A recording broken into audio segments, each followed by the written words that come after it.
Welcome to Farming Academy and welcome to Uffe Carlson Thank you, from Janet. Carlson Invest. Thanks for having me. And why do we have this conversation? It's because Uffe, you have you have been to Africa, you've been all over, and you've seen a lot of projects in Africa and the effects they are having. And I am running a project at the moment. We are having a little in Uganda, and we are having a little pre-pilot in Uganda. Hmm. And I am expecting us to have a lot of impact. But please, Uwe, tell me, you have seen projects in Africa that were supposed to boost the farming communities. What have you seen being boosted? Well, Janet, that's a good question. Been to Tanzania, Uganda, Rwanda, Ghana, Nigeria, well, most of Africa. And what always strikes me, and now I'm looking at Africa and investments in Africa with Danish eyes and Danish investments partners like Danida and IFU and a foreign office in Copenhagen. And the last thing that's kind of pissed me off was in Ghana. A lot of Ghanaians wanted to set up fish farms in Ghana and ask for investors to come and join. And finally, IFU and Danida came in and said, no, we will come to Ghana with 10 million krona, which is 1.2 million euros, more or less, and invest in fish farming. And what happened? Well, at the end of the day, they bought the land and set up the fish farm, but hired a Danish manager to run the fish farm with hardly any local farming. Uh, Ghanaians working on the project. And now this Danish guy has his huge business and making millions of krona, Danish kronas, selling fish to the Ghanaian market. But hardly any Ghanaians involved. So when it comes to foreign aid, I would not call that foreign aid. To foreigners. And so far, and all kinds of different projects, as well as in Uganda, I've seen very little when it comes to investment in farming. I hardly see any. So I think what you're doing would do have a great impact on different organizations around the world working in Africa. You have one seed and you have 1 acre and all these different NGOs helping farmers, but there's no teaching material giving the farmers the tools they need to actually do the job better and start making some more money and be more productive. So, One of the reasons why you, as a Danish person, have got a good education and a free education, it is because in Denmark we have a culture where farmers were working together to build communities and to be able to sell and promote their products together to get a better price and to cut the middleman to get that extra income directly for the ones that are producing, mm, because we know that when you are selling a product, every link in the chain seems to double the price, and the income that goes back to the farmer that produce is often end up being minimal, not even making the farmer be um, able to buy their own products, and that's bonkers in our world. Um, because when we look at the Danish society, it is built upon farmers working together mm, and knowing that knowledge is the basis for making decisions. You mm, need to make knowledge based decisions and data driven decisions. mm, And to know how to record the data, how to use the data, you need some kind of education. And that's why the Danish farmers, a couple of 100 years ago, joined unions and worked together, making sure that everyone in the society had access to free education because that was a benefit for the whole society. Mm. That's why Uffe is well educated. Well, when it comes to education, let me give an example of what's happening right now in Ivory Coast and Ghana. They are number one and number two in the world in cocoa production. So every time a child in Europe or in the US buys sneakers or a Mars bar, the cocoa is coming And they from those buy a two lot. places. Yeah, and they agreed on some prices. I think I'm not sure, but I think the last price I saw was $25 for 100 kilos of raw cocoa, and those prices were negotiated a millennium ago by all English people and governments and middlemen. And nowadays, if you look at Ferrero Rocher in Switzerland and all these big companies, let's take 100 grams of pure cocoa. We're talking 6,000% of increase in price on that cocoa when it hits the Mars bar in the factory and you buy it. But the farmers don't get anything, and the problem is because they're not unionized, and they can't really fight because they're standing alone. But if they've stood together and said, okay, from now on, you're not going to buy my cocoa at that price. It's going to be $300 for 100 kilos. Take it or leave it. So, and It's that's the fair only way trade. forward. And but they're fighting up against huge machines. Governments, local governments are involved and getting kickbacks in terms of money from the big companies to keep the price down and tell the farmers, don't worry, in the future we're gonna put the price up, but they're not putting up the price.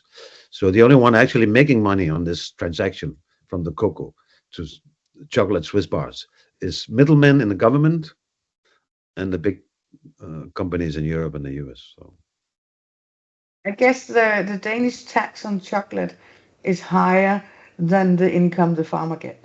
yeah, That's just guessing, but I think I'm right.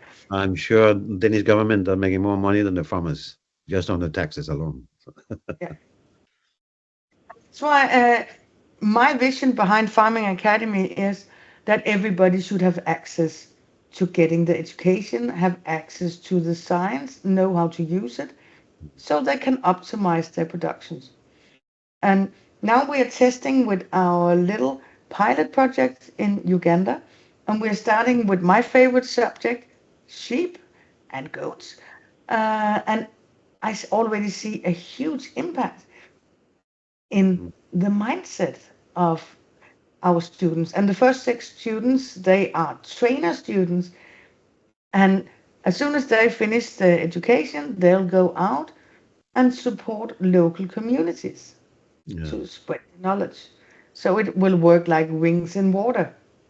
So we hope to get a lot of good news over the years to come from Uganda and having this spreading. And we are hoping to get people more aware of what we are doing and why it's different. Yeah. Because I'm not in Uganda when I teach. I teach online. Because one of the things that I've always struggled to understand is if you make a product like education for farmers, why do you ask the farmer to leave the farm and go to the city to get Mm. the education? It doesn't No, make sense no, it doesn't make sense. because And the nowadays, everybody has cost, a smartphone, so they can go online. So exactly, and everybody know how to use the new tools of communication. The world is gotten much faster and smaller, mm, and it is it's so important for me to let people know that this is actually working. That's why we are starting to spread the news. yeah, and And I hope you get across really quickly because what's happening in Africa right now is the Chinese are taking over agriculture, farming, production, everything you can even imagine how to make money on. The Chinese are going to be there. And talking about Uganda, they have huge rice farms making rice, and I was even surprised seeing rice being produced in Uganda. But the Chinese, they go big. When they start something, they don't mess around. And I'm sure they'll do the same with sheeps and other kinds of meat production at some point. And I'm sure it's not going to be. I wouldn't want to be a sheep living on a Chinese farm. And I'm actually trying to not only optimize animal welfare, but farmer welfare. Mm, And when we are optimizing this and making knowledge-based decisions, we are also taking care of the environment. Because who is the person taking care of nature? That's the farmer. And now the farmer and can get and their the animals are education. fertilizing the soil. Yes, and the farmer too. And now the farmer can have not only his full library of knowledge, but also his school in the pocket, because everything can be on the mobile phone. So you don't need a lot of transportation. You don't need to leave your farm. You can sit when you have uh, 10, 15 minutes and go in, use the knowledge you have.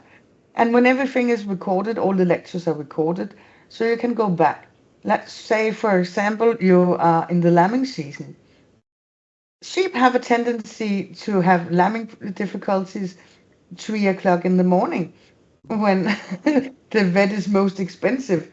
So it would be a good thing that you know, oh, I seen this lecture, there is some techniques to help the lamb out. I know it's this lecture. You take your phone out, you just scroll a little, then you have the instruction. You don't need anything printed because Mm, it is so last season to having to print everything because we mm. have everything available online. No, it's So good to have on video. So, exactly, exactly.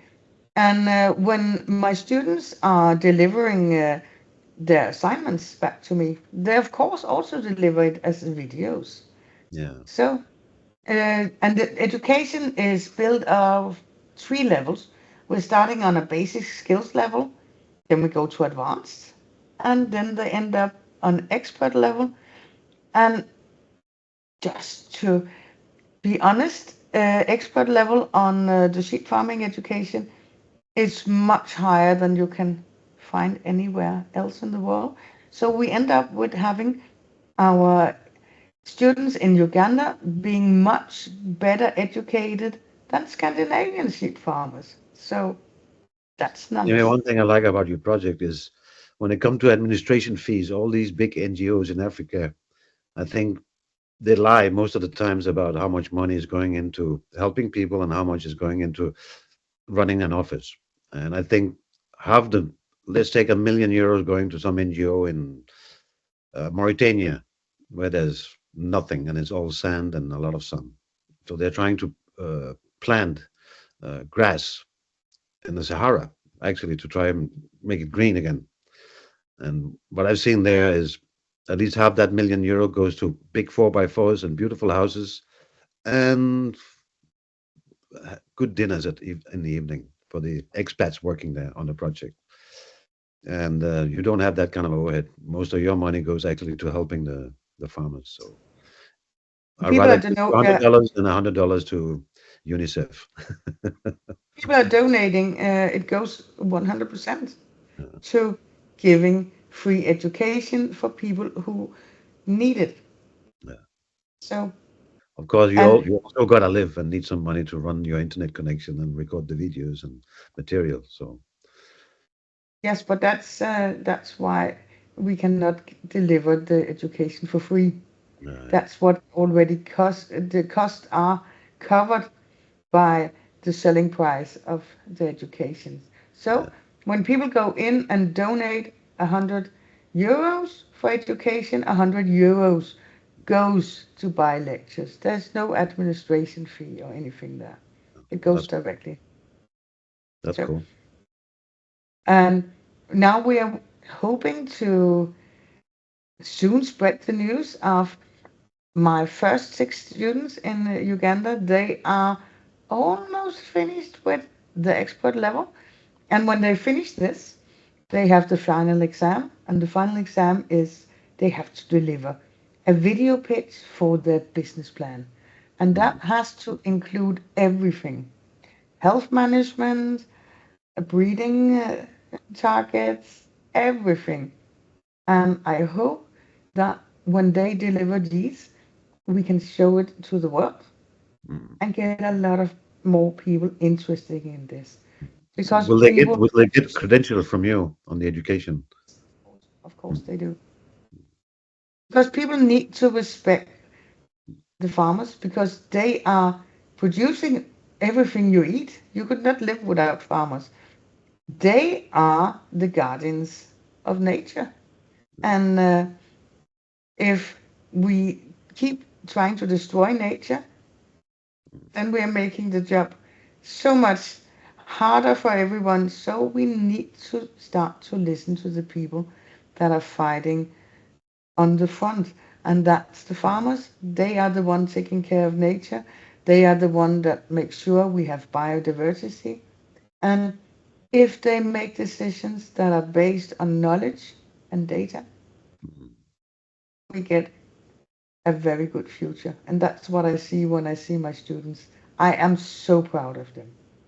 Well, I'm sure it's going to take off and it's going to work well for you. So I want it's to a nice thank you project. for It's a nice project. So I want to thank you Uffe, for taking time to come and have a little chat.